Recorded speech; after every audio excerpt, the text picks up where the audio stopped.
नमस्कार साथियों। उम्मीद करता हूँ आप अच्छे होंगे। मैं भी ठीक हूँ। आज 3 चीज़ों पे बात करूँगा। एक TRE 3 का जो ज्वाइनिंग और औपबंधिक लेटर बांटा जाना है उस पर, उसमें जो जिला अलॉटमेंट हुए हैं उसको लेकर के। दूसरा स्थानांतरण। और तीसरा जो वेतनमान पे मैट्रिक्स लेवल की जो लड़ाई है सरकार से, उसके जो प्रोसेस धीरे धीरे आगे बढ़ रहे हैं उसको लेकर के भाई बातें करूँगा। सबसे पहले TRE 3 को लेकर के जो जिला अलॉटमेंट हुए हैं, कई लोगों ने फ़ोन किया है कि जैसे तैसे और बेतरतीब जिला अलॉटमेंट कर दिया गया है। ये TRE 2 में भी हुआ था। TRE 2 का जब जिला अलॉटमेंट हो रहा था उस समय ना ही मैंने कोई ग्रुप बनाया था और ना ही यूट्यूब पे था। अभी हुआ क्या है, कई महिला शिक्षिकाएं हैं जिन्होंने 3-3 चॉइस जो ज़िला मांगा गया था उन्होंने वो ज़िला दिया, लेकिन उनको उनमें से कोई भी ज़िला नहीं मिला है, जबकि उनसे कम नंबर वाले को जो ज़िला मांगा था उसको मिल गया है। अब सवाल है कि ऐसा क्यों किया गया है, जबकि उसमें दिया गया था बाकायदा। अभी मैंने नोटिस देखा है कुछ समय पहले, उसमें है कि मेधा के आधार पे। तो मेधा क्या कहती है कि कम नंबर वाले को ज़िला अलॉट कर दो जो उन्होंने मांगा है, और जो ज़्यादा नंबर वाले हैं उनको कहीं भी दूसरे ज़िला में भेज दो।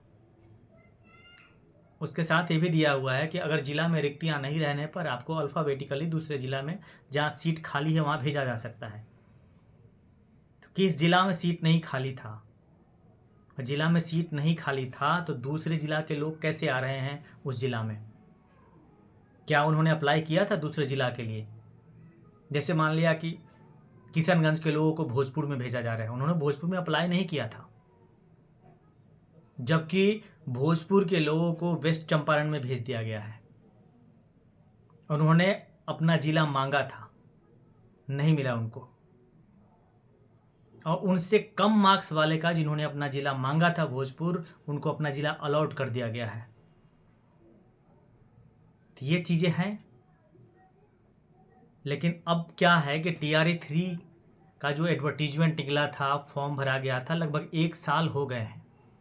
ये ज्वाइनिंग का जो प्रोसेस है अभी तक जो पहुंचा है, ये प्रक्रिया 1 साल की हो गई है, ऐसे ही डिले हो गया है। ऐसी स्थिति में आप लोग ज्वाइन करिए, आगे अब देखा जाएगा। लेकिन जो लोग हैं, चाहते हैं, इसको कोर्ट में इन चीज़ों को चैलेंज किया जा सकता है, लेकिन शायद आप चैलेंज नहीं कर पाए क्योंकि जॉब की आतुरता है। सरकार ऐसे ही लेट कर चुकी है और आप जाएंगे कोर्ट में तो थोड़ा सा और डिले हो जाएगा। हालांकि जब डिले होगा तो आपको अपना ज़िला मिल सकता है, लेकिन मान लिया 3 महीना डिले हो गया तो 3 महीना का पेमेंट आप जोड़ लीजिए, इतना आपका निकल जाएगा फिर। और 3 महीना आपका जो एज है, एज के हिसाब से 3 महीना आप जॉब नहीं कर पाएंगे, मतलब 3 महीना आप खाली हाथ रह जाएंगे। ये चीज़ें, ये दिक्कत है। अब फिर जहाँ आपका ज़िला अलॉट हुआ है घर से, अभी भी TRE 3 में भी वही स्थिति है। 200 किलोमीटर, 300-400 किलोमीटर दूर दिया गया है। तो आप जहाँ ज्वाइन करेंगे वहाँ पे एडजस्ट करना, वहाँ आपको रहना ही पड़ेगा। और स्थानांतरण तो फ़िलहाल अभी थोड़ी सी प्रॉब्लम है। सरकार जब तक TRE 1 TRE 2 का स्थानांतरण नहीं कर दें, 3 की बातें तो भविष्य की हैं। उसमें भी जो स्थानांतरण के लिए फ़ेज़ बनाया गया है 3 और 4th फेज़ का, ये आने में टाइम लग सकता है। अब कब आएगा ये कहना थोड़ा सा मुश्किल है, क्योंकि पहले फेज़ के पहले भाग का नहीं हुआ है। पहले फेज़ में 4 भाग किया गया था, उसका भी स्थानांतरण अभी कंप्लीट नहीं हुआ है। पहले फेज़ के पहले भाग का जो पुराने वेतनमान वाले शिक्षक है उनका हुआ है, अभी BPSC शिक्षक का चल रहा है। पहले फेज़ के पहले भाग की बात कर रहा हूँ, जो कैंसर पीड़ित है, उनका इसलिए पूरा नहीं हुआ है कि जिन लोगों को रिक्तियाँ नहीं थी और उनको कहा गया है कि 15 दिनों के बाद आप पुनः अपना स्कूल देंगे फिर से अप्लाई करके, तो फिर वो जब अप्लाई करेंगे फिर से स्क्रूटनी होगी उसमें, छांटा जाएगा और जहां उनको स्कूल अलॉट हो जाएगा तब जा कर के ये बीपीएससी का कैंसर पीड़ितों का कंप्लीट होगा, तब जा कर के फिर विशिष्ट शिक्षकों का शुरू होगा। शुरू कब भी करें, जब तक उनका विशिष्ट शिक्षकों का जो कैंसर पीड़ित हैं उनका लिस्ट जारी नहीं हो जाता है, तब तक पहले फेज के पहले भाग का स्थानांतरण कंप्लीट नहीं माना जाएगा, नहीं होगा। इतनी लेट लतीफ़ चीज़ें चल रही है तो कब जा कर के पहला फेज पूरा होगा, फिर दूसरा फेज पूरा होना है, तब जाके तीसरे और चौथे फेज में दूरी के आधार पर रखा गया है। तो पता नहीं जून तक भी हो पाएगा कि नहीं हो पाएगा। शिक्षा मंत्री ने बड़ी आसानी से झूठ बोल दिया है। अगर कोर्ट कहता ना कि आप लिखित रूप से दीजिए तो 2 महीने में स्थानांतरण कर देंगे, तो नहीं दे पाते वो, क्योंकि मुझे मालूम है कि वो झूठ बोल रहे हैं। सचिवालय में 3 दिन पहले भी गया था और कल फ्राइडे है, कल फिर जाऊंगा मैं।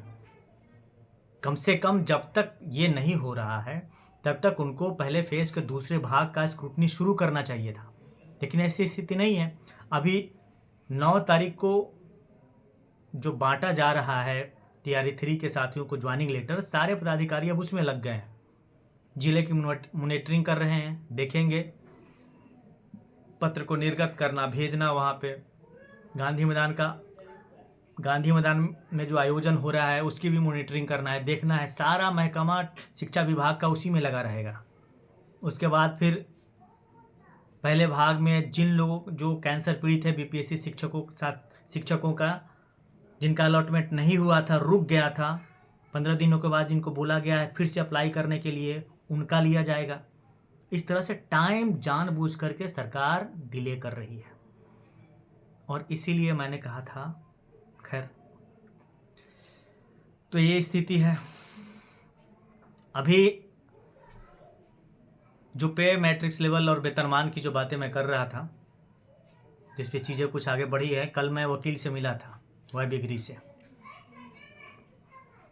केस होगा, इसके पहले एक बार सचिवालय को भी मैं लिखूंगा 2-3 दिनों में। अभी तक लिखा नहीं हूँ मुख्यमंत्री सचिवालय को, लेटर भी लिखूंगा। जो सुप्रीम कोर्ट में जो रिजेक्ट किया था मामला, उसको भी ध्यान में रखते हुए, और अभी जो बिहार में चीज़ें चल रही हैं, जो पुराने शिक्षक हैं बीपीएससी वाले, उनको जो वेतनमान मिल रहा है, और वर्तमान जो भी टीआरई 1, 2, 3 को जो 1, 2 को ज्वाइनिंग करा लिया गया है, 3 को ज्वाइनिंग होने जा रहा है, इनका जो मूल वेतन निर्धारित किया गया है, इन सब को कैलकुलेट करते हुए सुप्रीम कोर्ट के डिसीजन को देखते हुए केस फाइल होगा। अब देखता हूँ, मेरी थोड़ी सी व्यस्तता है, धीरे धीरे इस प्रोसेस को आगे बढ़ा रहा हूँ, कुछ अपने काम भी है, प्लस अब इंटर की कॉपी चेक में लगा हुआ हूँ, तो इसीलिए केस होना तय है। प्रोबेशन इस पे काम नहीं करेगा। जो आप लोग को शंका होगी कि प्रोबेशन पीरियड में केस करना ठीक नहीं है, इस पे भी मेरी चर्चा हुई थी उनसे। मतलब प्रोबेशन अपनी जगह है, आप ईमानदारी से स्कूल करते रहिए, वो प्रोबेशन का मामला दूसरा होता है। ये अपने अधिकार की लड़ाई है और इसीलिए केस हो सकता है और होगा ही होगा। अगर आप चाहते हैं कि वाकई में लड़ाई मजबूती से लड़ी जाए सरकार से वेतनमान के लिए, पे मैट्रिक्स लेवल के लिए, तो मेरे साथ जुड़िए, सहयोग करिए, क्योंकि आप जितना सहयोग करेंगे हम उतने मजबूत होंगे, जितने साथी जुड़ेंगे उतने मजबूत होंगे और ये केस उतनी ही मजबूती से लड़ा जाएगा।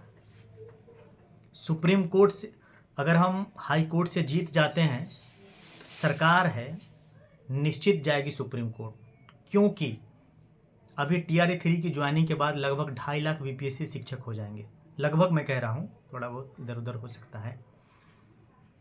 उन 2.5 लाख को स्केल के अनुरूप पेमेंट देना सरकार के लिए एक बहुत बड़ा बजट उसमें चला जाएगा।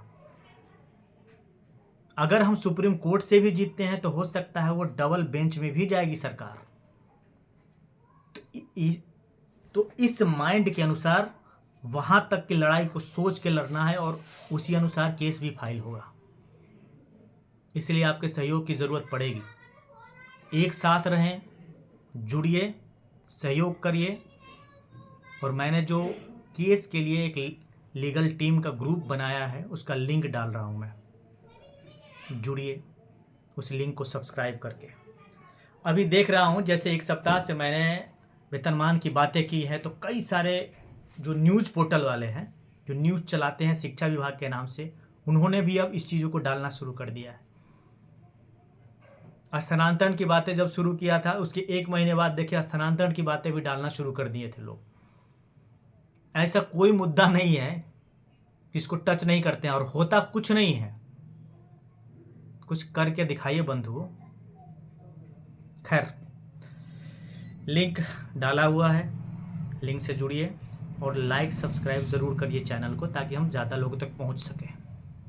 आप ही जोड़ेंगे, आप ही ज़्यादा लोगों को एक साथ आने में और लाने में सहयोग करेंगे, ताकि ये लड़ाई मजबूती से लड़ा जा सके। Thank you. मैं अशोक क्रांति।